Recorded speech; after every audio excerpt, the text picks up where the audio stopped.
Fala pessoal, Daniel Mamura para mais uma aula de SEO e na aula de hoje a gente vai falar sobre a reunião de kickoff do projeto, ou a reunião inicial ali que você vai fazer com o seu cliente. Porque nas últimas aulas, se você não viu, eu vim explicando passo a passo, acho que foram 3 aulas ali que eu já falei sobre como você cobra pelo seu trabalho de SEO, como que você vende, como que você monta a proposta, mas beleza, você fechou a venda ali com o seu cliente e agora? O que você vai fazer? Como que você começa o trabalho e tudo mais? Que essa é uma dúvida muito frequente aí que as pessoas têm do tipo, vendi meu primeiro projeto de SEO, e agora? Como que eu faço para começar? Quais são as primeiras entregas e tudo mais? E nessa aula de hoje a gente vai falar sobre o modelo que eu utilizo para fazer a minha reunião de kickoff, minha reunião inicial, e você vai poder fazer download aí do meu modelo, mas o principal de tudo, presta atenção aqui no que eu quero levantar em cada um dos tópicos desse meu modelo para que você possa aí replicar quando você for fazer a sua reunião inicial com o seu cliente. Então vamos aqui para a tela do computador para você poder ver o meu modelinho. Vamos lá. Então esse aqui é o meu modelo, né? Onde eu vou fazer todo um levantamento de informações. Então, qual que é o objetivo desta reunião aqui que eu vou fazer com o meu cliente? É entender exatamente o que o meu cliente vende, como que ele vende, o que eu posso, o que eu não posso usar em meu favor, já pegar umas ideias de palavra-chave, tudo para que eu possa, na sequência, montar o meu planejamento de SEO. Então, aqui eu faço um documento para depois poder entregar para o cliente um resumo da minha conversa, né? Seria a ata da nossa reunião. Então, eu deixei o nome do cliente, a data que isso aconteceu. Aí, claro, está formatado com o logo e tudo mais da minha agência, que é a consultoria digital. Só para deixar tudo bonitinho e isso aqui seja o primeiro entregável para o cliente, ele poder guardar lá que a gente fez essa reunião e teve todo um levantamento.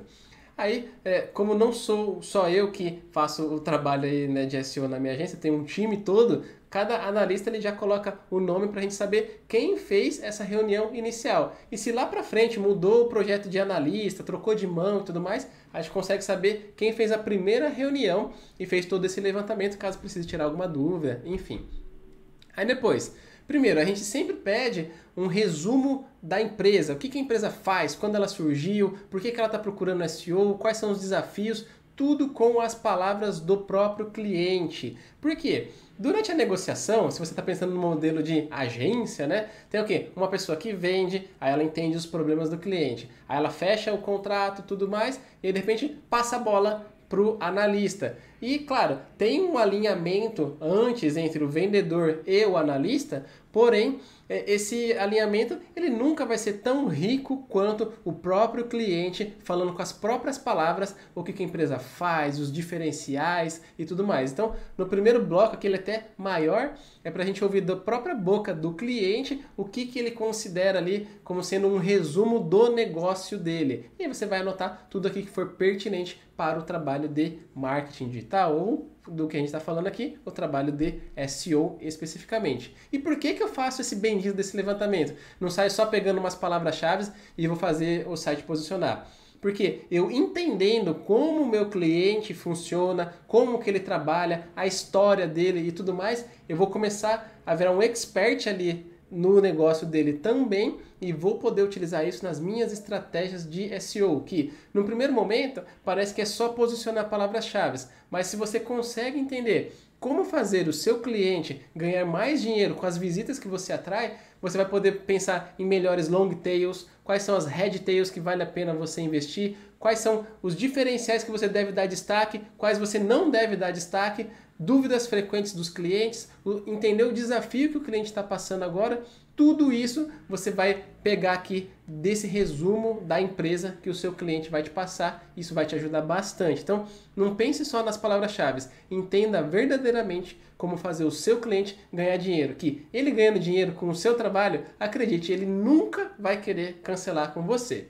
Depois, a gente sempre anota e já combina com o cliente o que é a visão de sucesso do projeto e do jeito smart, que é tipo, eu quero aumentar em X% as minhas vendas através das vendas orgânicas em 1 ano, 6 meses, ou eu quero ultrapassar o meu concorrente e ficar na frente dele em X palavras-chave em tanto tempo, ou eu quero ter X mil visitas ou X page views de visitas orgânicas em X tempo. por causa que é o objetivo do meu portal de notícias. Enfim, cada projeto tem uma meta específica, mas é muito importante a gente colocar isso de uma forma smart, ou seja, onde que ela é específica, mensurável, atingível, e a gente pode ir ali e colocar exatamente um dado, uma informação que a gente vai perseguir com o nosso trabalho de SEO. Porque senão o que pode acontecer? O cliente está olhando para esse lado aqui e você está trabalhando para esse outro lado aqui. E aí o que vai acontecer é que você vai ter um ótimo resultado para você, não é um ótimo resultado para o cliente. Se você combina no primeiro dia de projeto isso, você vai ter muito mais tranquilidade lá na frente quando o cliente vier te cobrar. Ó, não, mas você falou que eu queria que tivesse X acessos aqui no meu site e não está tendo. Aí você volta aqui nesse documento e fala, ó, na nossa reunião que aconteceu o dia tal, tal, tal, a gente combinou que o nosso objetivo seria esse outro aqui.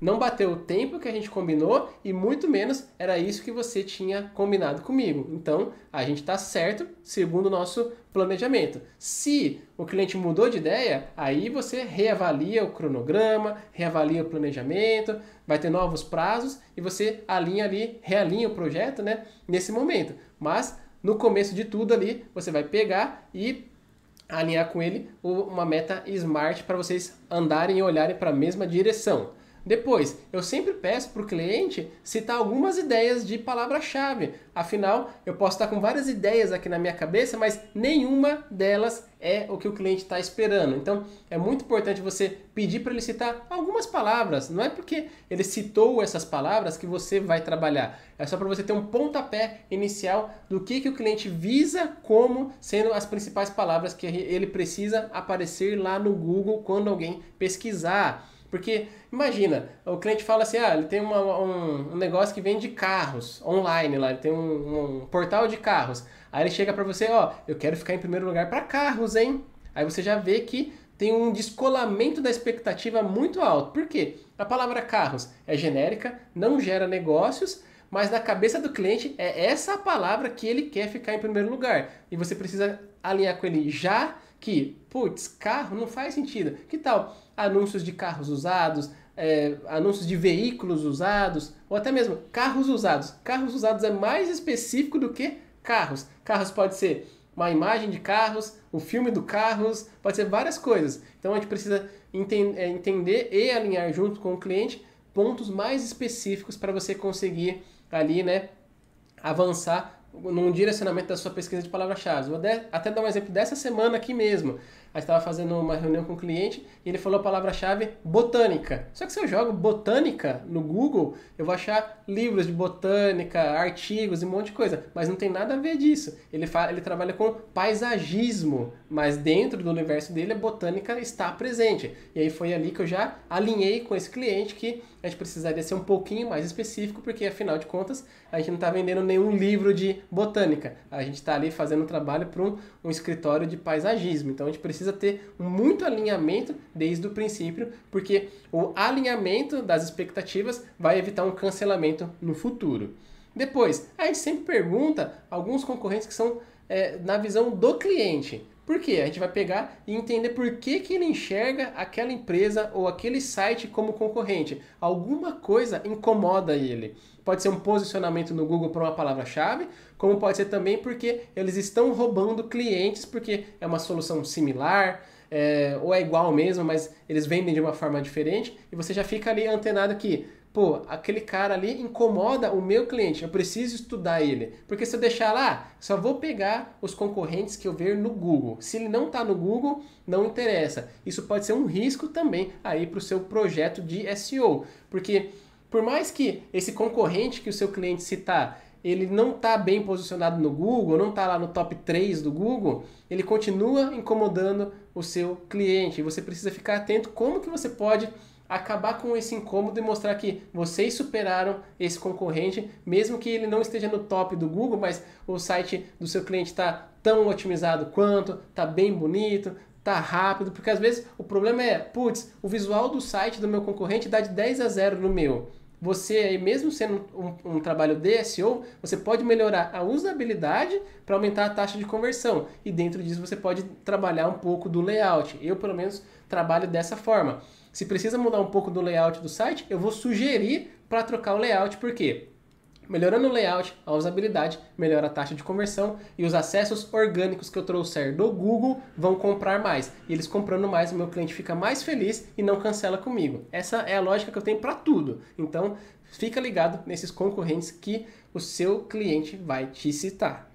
Depois, avançando, eu sempre falo que para o cliente me listar quais são os principais produtos ou serviços que a gente deve dar destaque. Por quê? Você pega ali um e-commerce, às vezes o e-commerce vai ter 1000 produtos na loja. Como que você vai trabalhar 1000 produtos de uma vez? Não tem como. Você precisa, então, criar uma lista de prioridades, às vezes vai ser uma categoria, um departamento, ou alguns produtos mesmo bem específicos que ele pode te listar. Se o cliente não souber como falar quais produtos dar destaque, você começa a fazer umas perguntas um pouco mais específicas, como por exemplo, qual que é o que te dá maior margem de lucro? Qual que é o que você vende mais hoje por outros canais sem ser o Google? E ele começa a soltar e você pode priorizar por isso aí. Por quê? O produto que tem maior margem de lucro, se ele vender mais, ele vai ter mais lucro no caixa. Se você pegar aquele produto que ele vende bem, mas sei lá, no offline, no balcão, e conseguir fazer vender tão bem online, putz, já é um produto validado que as pessoas querem, é um campeão de vendas, você só não vende lá nas buscas orgânicas. Então, você vai fazer o seu trabalho de SEO para posicionar esse produto e começar a vender também através das visitas orgânicas. Ou às vezes até mesmo uma pergunta que eu faço, se você faz aí anúncios, quais são os seus anúncios que performam melhor? Aí eu dou uma olhadinha lá, putz, ó, esse produto aqui é campeão de vendas. Vamos trabalhar ele no orgânico para também vender através das buscas orgânicas. Então, tá vendo como uma coisa vai levando a outra? Então é muito importante você ter essa lista de prioridades, de destaques, seja de produto ou de serviço, para que a gente consiga ali otimizar o que realmente o cliente quer que fique bem posicionado. De novo, na reunião que eu tive essa semana, ela está sendo ótima para trazer insights aqui. Tem um serviço nesse escritório aí de arquitetura e paisagismo e tudo mais, que é o que eles mais vendem, só que é justamente o que eles não querem dar destaque. Olha só que louco. É o serviço que eles mais vendem hoje, mas não é o que eles querem continuar dando destaque. E a gente vai fazer todo um trabalho de SEO para que os outros serviços ganhem mais peso, ali, mais destaque do que esse. Porque eles começaram com esse serviço especificamente, só que hoje não faz tanto sentido mais para eles. Eles têm outros serviços mais lucrativos e que fazem mais sentido para o momento da empresa atual. Então, a gente vai trabalhar para esses outros ficarem bem posicionados e esse aí, que já tem ali o seu posicionamento, vai ficar ali no cantinho dele sem a gente dar tanta atenção, porque tem outros serviços que merecem muito mais atenção e prioridade. Depois, a gente sempre pergunta quais são os diferenciais da empresa. A gente não se baseia no que está escrito no site. A gente pergunta de verdade para o cliente qual que é o diferencial dele. É prazo de entrega? É qualidade? Por que é qualidade? Para que você possa defender de verdade, na hora que você estiver ajustando um conteúdo, o motivo pelo qual você deve realmente escrever aquilo naquele texto. Porque se você começar a escrever uma mentira, o que vai acontecer é que as pessoas vão entrar ali naquela página do produto ou serviço, vão ver aquela mentira ali, né, aquela não verdade, e eles vão voltar para o Google e pesquisar o concorrente. Isso é ruim. Então você realmente precisa estar atento ao que são os reais diferenciais da empresa, do produto ou dos serviços, para você poder utilizar isso na hora de você reescrever um texto, escrever um texto para o blog e assim por diante. E depois a gente vai ali para as principais dores da empresa. Por que eu pergunto isso? É para eu, no meu trabalho de SEO, ajudar o cliente a resolver essas dores. Por quê? Tem algumas coisas que às vezes o cliente não vai falar para você, como por exemplo, putz, todo mundo pergunta no nosso saque se o nosso equipamento é bivolt. Putz, isso é uma coisa tão simples de ajustar no site, colocar essa informação, só que de repente ninguém pensou que se essa informação estiver no site e bem posicionada, isso pode inclusive ajudar a vender mais, porque o cliente com dúvida não compra de você. Então, se a única dúvida que faltava dele lá é saber se o equipamento é bivolt, você pega, escreve no site, na descrição do produto, num FAQ e tudo mais, e se alguém procurar nome do produto é bivolt e achar o seu site, sabe o que ele vai fazer? Putz, ele é bivolt, serve para mim, eu vou comprar. Então, é nessa lógica aí que você deve ir, entender quais são as dores do cliente para que você possa sanar na hora que você estiver fazendo o seu trabalho de SEO. Às vezes é só criar uma paginazinha com 10 perguntas do FAQ ali, isso resolve a vida. Então, pensa bem como que você pode pegar as dores do cliente e acoplar na sua estratégia de SEO. Aí depois, o que a gente faz? A gente faz uma análise ali sobre a parte de marketing de conteúdo. Eu tenho uma pessoa também específica para fazer marketing de conteúdo para cada projeto, né? E ele faz algumas perguntas. E embora você deve já estar pensando, mas isso aí não tem nada a ver com SEO, não sei o quê. Tem sim, tem muito a ver. Nos meus projetos, eu sempre incluo a parte de produção de textos. Por quê? Quando eu escrevo artigos para o blog, eu posso criar artigos que são topo, meio, às vezes até fundo de funil. E isso vai me ajudar o quê? A vender mais. Porque a pessoa vai entrar, às vezes vai entrar já num artigo que é fundo de funil e vai poder fazer a compra ou pedir o orçamento. Só que para que a pessoa venha do Google e acesse esse artigo tem que ser escrito com as técnicas de SEO, utilizando as palavras-chave que eu, como analista de SEO, selecionei para o projeto. Então eu tenho que saber quais são as long tails, que são dúvidas que podem ser retratadas num artigo do blog. Então tudo vai se ligando ali. Então, que nem eu já expliquei nas aulas anteriores, se você não viu, volta lá para ver. Eu sempre recomendo que, mesmo que você seja só o cara do SEO, tenha um parceiro aí que seja um ótimo redator que possa produzir esses conteúdos para você e você inclui na sua proposta, porque isso vai ajudar ali você gerar mais valor para sua proposta, vai ser um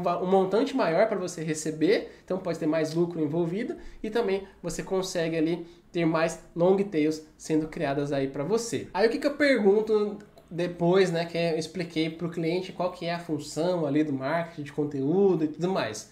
Eu pergunto, por exemplo, quem que é o público-alvo ideal?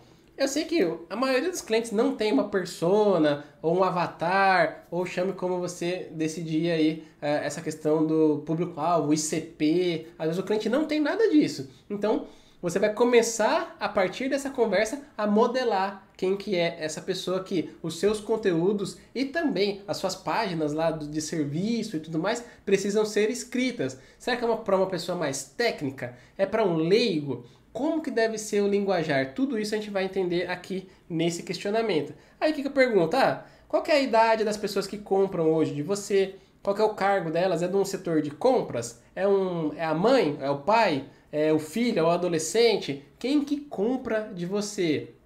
Me passa quais são as características. O que normalmente essa pessoa está fazendo no dia a dia de trabalho dela? Ela está ali no meio da obra que ela está fazendo, no meio da obra surge a necessidade de ter esse equipamento, aí eles entram no nosso site e compram o equipamento. Pode ser essa a jornada de compra do seu público e você precisa entender como que isso funciona. Aí depois, né, que é justamente essa pergunta, quais as etapas que o cliente percorre para comprar o produto ou o serviço da sua empresa? Eu pergunto isso porque eu tenho que entender, a venda acontece online? Não, depende de um vendedor, depende de agendar uma reunião, uma avaliação técnica. Tudo isso eu preciso entender para que o site do meu cliente transpareça essas informações e, consequentemente, na hora que o cliente entrar e ver todo o processinho de compra ali, né, toda a jornada que ele vai ter que percorrer, fique mais claro e isso, consequentemente, aumenta a minha taxa de conversão, porque ele já vê tudo, o cliente sabe que antes dele pagar, ele vai ter que conversar com alguém, por exemplo, e isso traz tranquilidade para ele e aumenta a quantidade de orçamentos entrando, porque ele fala, beleza, eu vou pedir só um orçamento depois que eu preencher esse formulário, alguém vai me ligar, e depois se eu não quiser, paciência, beleza, não quero, não compro, porque tem algumas pessoas que ainda são meio cruas ali, né, na internet e acham que se colocar os dados ali num formulário, às vezes já está se comprometendo com alguma coisa, com uma visita, com um orçamento, com a compra do produto. E você transparecendo tudo isso facilita. Fora que você entendendo qual que é a jornada de compra do cliente, que nem eu estava explicando, o cara está no meio da obra, surge a demanda, ele precisa do equipamento, ele vai entrar no Google, digitar alguma palavra, ele vai clicar. E aí, ele quer isso para ontem? Ele quer isso rápido? Se ele quer isso rápido, como que a gente faz para acelerar o processo através do site? Tudo isso eu vou arquitetando e no meio eu vou colocando as palavras-chave, porque, que nem vocês viram, tem uma etapa ali que é entrar no Google e pesquisar, mas depois que o cara pesquisa, ele ainda tem que consumir o meu conteúdo, o meu material e pedir o orçamento. Só depois que ele pedir o orçamento, houve a conversão ali inicial, pelo menos, do projeto de SEO, que é alguém pedindo um orçamento para o time de vendas. Isso aí vai ser a minha métrica de sucesso, provavelmente, num projeto desse. Porque eu sei que quando a pessoa pediu o orçamento, já era. A minha parte aqui, eu terminei porque está na mão do time de vendas. E mesmo assim, jogando a bucha, né, a responsabilidade ali para o time de vendas, eu consigo pegar e ainda ajudar o time de vendas. Do tipo, cara, quais são as dúvidas aí que os clientes estão perguntando toda vez? Ele fala, meu, tem essa dúvida aqui. Beleza, eu vou colocar no site e também fazer com que essas palavras posicionem, que nem eu já expliquei anteriormente. Então, você tem que ser amigo do seu time ali de vendas, ali do seu cliente, para que você possa pegar as dores do time de vendas e sanar através do site. E isso vai fazer com que todo mundo fique feliz e vendendo muito mais. Então, fica ligado para sempre estar perguntando para o time de vendas o que eles estão fazendo. E também uma dica extra aqui, sempre esteja alinhado com os próximos lançamentos, porque pode ser que lá para frente vai ter uma campanha de Black Friday, vai ter um Dia das Mães, Dia dos Pais, Natal. Se você já ficar ligado com bastante antecedência, você pode inclusive trabalhar o SEO do site para posicionar para essas datas comemorativas ou para esses lançamentos que serão feitos. Se você ficar sabendo no dia, você não vai conseguir fazer nada. SEO não faz milagre. Dificilmente você vai conseguir posicionar uma página ali no dia da Black Friday.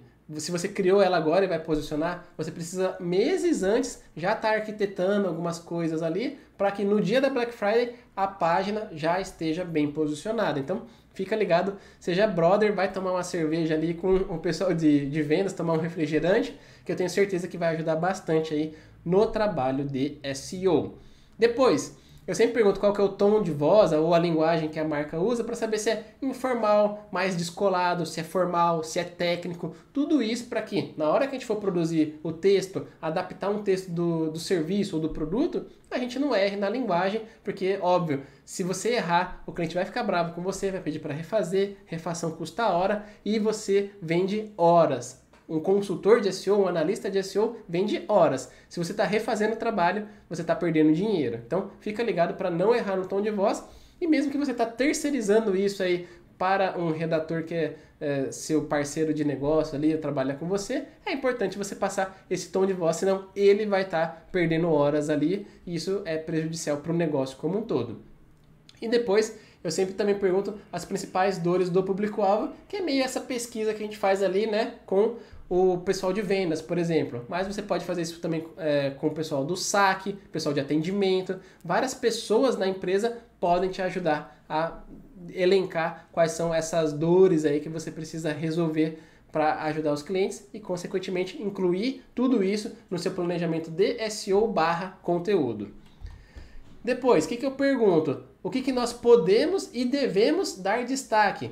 Porque, da mesma forma que a gente tem produtos que a gente tem que dar destaque, dentro de cada produto ou serviço, a gente também tem que dar destaque para algumas coisas, que pode ser que, por exemplo, os concorrentes não façam e isso seja um grande diferencial. Vou dar um exemplo da minha agência. A gente não tem multa de cancelamento.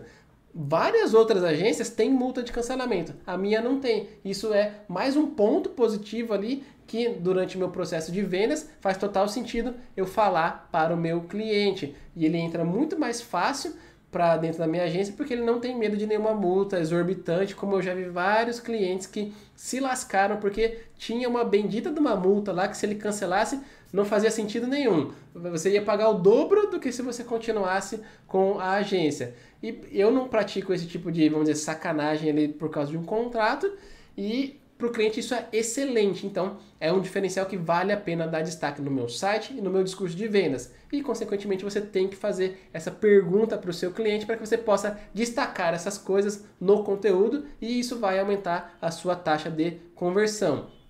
Também é sempre válido perguntar o que não deve falar, o que não pode falar em hipótese alguma. Outro exemplo, eu tenho um cliente que ele vende bolos light, ou seja, são bolos ali que na verdade são zero. Olha como é confuso ali esse negócio.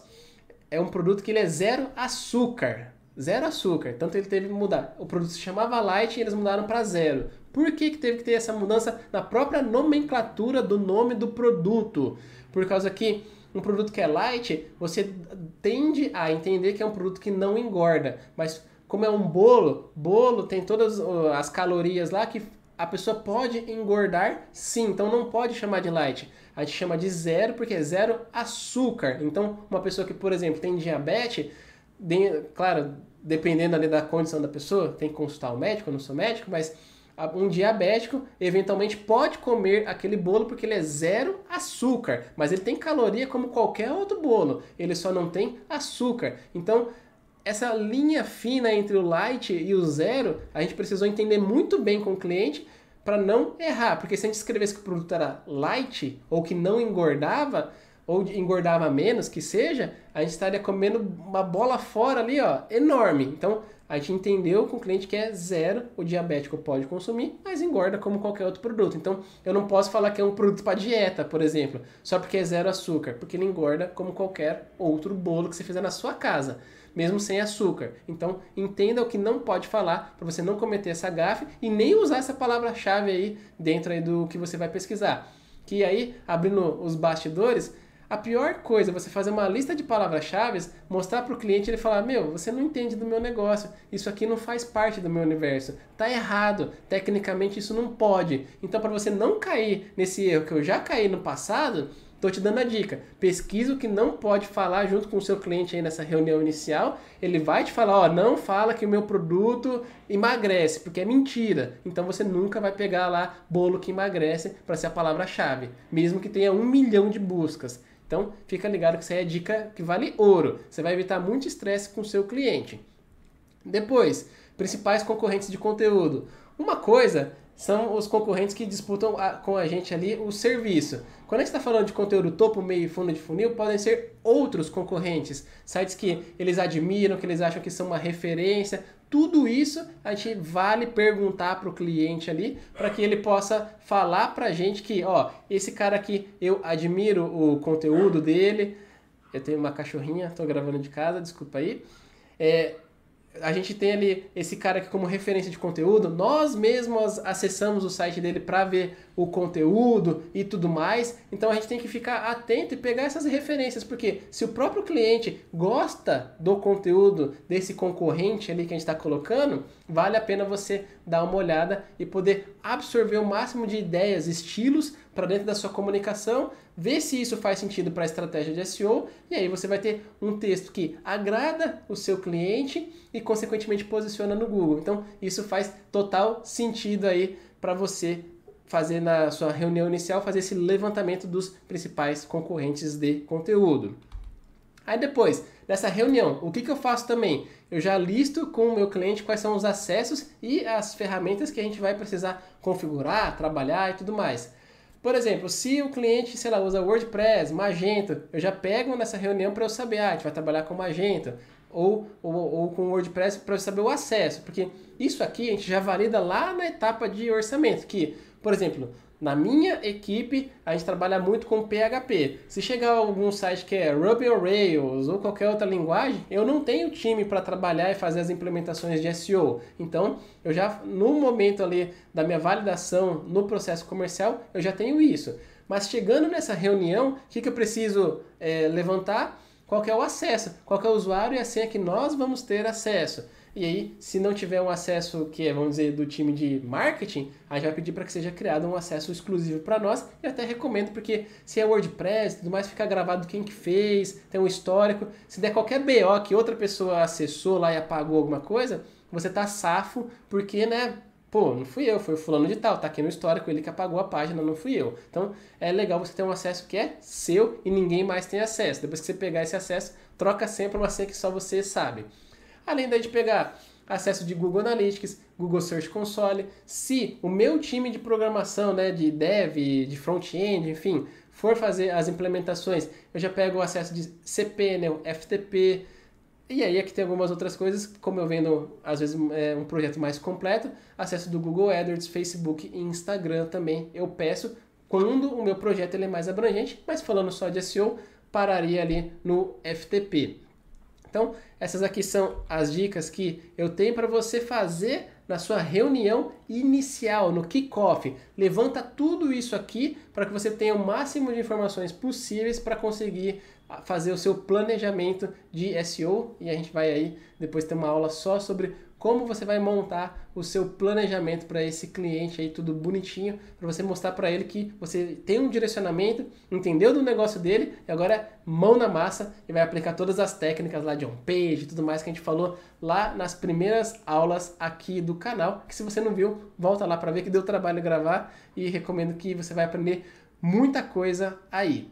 Beleza? Então, se essa aula aqui te ajudou de alguma forma, deixe o seu joinha. Eu vou deixar aqui embaixo o link para você poder baixar esse modelo e utilizar aí na sua agência, no seu negócio, na sua consultoria que seja. Você pode utilizar. Só adapta isso para a sua realidade, que de repente se você não faz conteúdo e tal, você pode mudar um pouquinho ali a forma como eu apresento. Isso aqui é o meu modelo, mas você pode ter aí para consultar e criar a sua versão. O principal é você ter assistido o vídeo até aqui e entendido quais são os itens que eu quero levantar. Às vezes você vai abrir um Word, pegar todas essas perguntas, anotar aí dentro do próprio Word da vida e tá tudo certo.